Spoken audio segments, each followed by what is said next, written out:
So previously on my Computing Forever channel, I did a review of the film Equilibrium, but I figured that this video might be more suited to the Dave Cullen Show channel, which is why I've re-uploaded it here, especially because it fits into my ongoing Dystopian Futures review series on this channel, which has included films like Demolition Man and Minority Report. So, without further ado, for those of you who haven't seen it already, here's my review of Equilibrium. Equilibrium was a film released in 2002, and it's set in a dystopian future where all human emotion has been outlawed by a totalitarian state.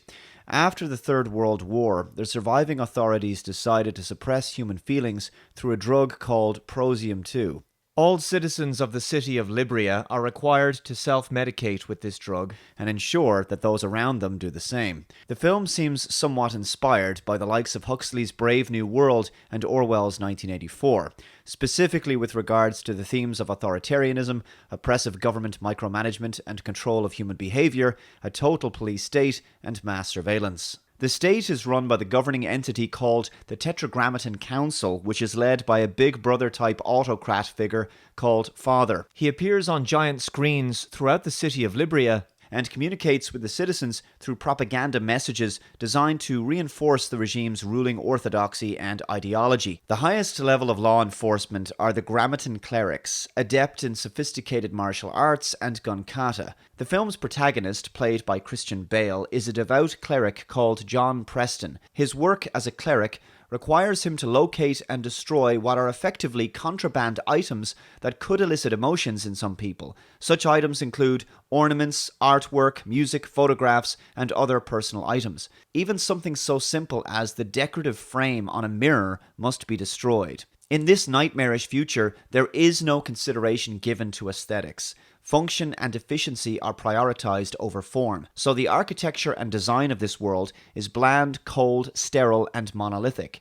Every home, every office, street, and building has an oppressive and soulless appearance, devoid of color and flair. Artistic expression is not only considered extraneous, but dangerous. The propaganda of the Tetragrammaton Council claims that human beings cannot be trusted to feel their emotions, that allowing our natural impulses to come to the surface could give rise to violence, hate, and war, examples being Joseph Stalin and Adolf Hitler, so the film is calling out both ends of the political spectrum. Those people who refuse to comply and who are convicted of feeling emotions are known as sense offenders, a term that sounds reminiscent of 1984's Wrong Thinkers. The following is a quote from Father. Prosium, the great nepenthe, opiate of our masses, glue of our great society, salve and salvation. It has delivered us from pathos, from sorrow, the deepest chasms of melancholy and hate. We anesthetize grief, annihilate jealousy, obliterate rage. Those sister impulses towards joy, love, and elation are anesthetized in stride. We accept as fair sacrifice. For we embrace Prosium in its unifying fullness and all that it has done to make us great. Equilibrium is a relatively low-budget action sci-fi film that failed at the box office, unfortunately. The action sequences and fight scenes are fantastic. It's a really entertaining movie. It gets unfairly compared to The Matrix quite often, which came out a few years earlier, and obviously The Matrix was a much bigger and more popular film, but I think Equilibrium is an enjoyable film in its own right, with a lot to offer. Though the film doesn't look like an expensive production, its low budget doesn't compromise it in any way, and I think it's very well edited, directed, and shot. I also appreciated the slight colour grading change that occurs in the film as Preston begins to experience his emotions. The colour temperature becomes more saturated, warmer, and vibrant as he starts to see the world in a new way. Anyway, if you haven't seen it, I'm about to spoil the entire film, including the ending. Preston is a father of 2 children, and his wife was executed as she was a sense offender. When Preston skips a daily dosage of Prosium one day, he begins to gradually experience feelings for the first time. He's moved to tears by music and begins to experience remorse at having killed his partner, Partridge, who was also a sense offender. Preston's new partner, Brandt, is a career-minded, by-the-book cleric, and he begins to grow wary of Preston.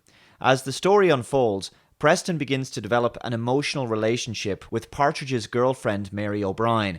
Long story short, Preston uncovers the underground resistance and works with them to take down the Tetragrammaton from within, while the rest of the resistance destroys the Prosium manufacturing facilities.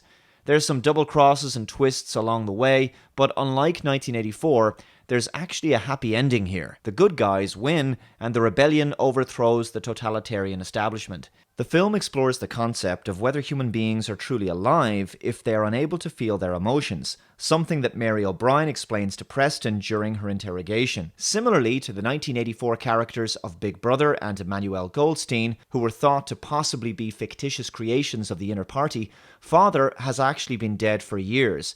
His public image is merely a simulation, and the man behind the curtain is in fact Vice-Consul DuPont.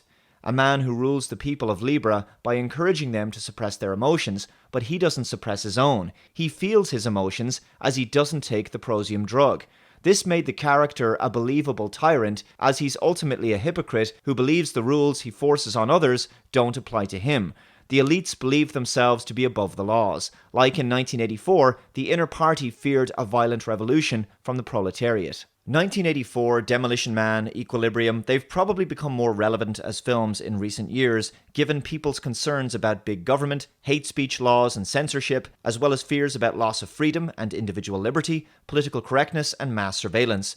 Achieving a highly ordered and structured society requires invasive government control of the populace and, in the case of the city of Libria, widespread social engineering through propaganda, a police state, and the suppression of emotion. The Tetragrammaton Council may pride themselves on how they've made war and violence a thing of the past, but achieving this dystopia has required the people to sacrifice their freedom for security. Yes, people are safer, but they're barely alive, existing as little more than unfeeling drones who serve the will of the Father. When I think about the Tetragrammaton's propaganda about emotions potentially leading to violence and war, it sounds similar to the left's fear-mongering about how certain speech could lead to violence. Authoritarians will often claim that certain speech is akin to violence, and so they respond to that speech with violence. Likewise, the Tetragrammaton clerics and law enforcement respond to those people who feel emotions with violence. So it's all just projection from those who wish to control the masses.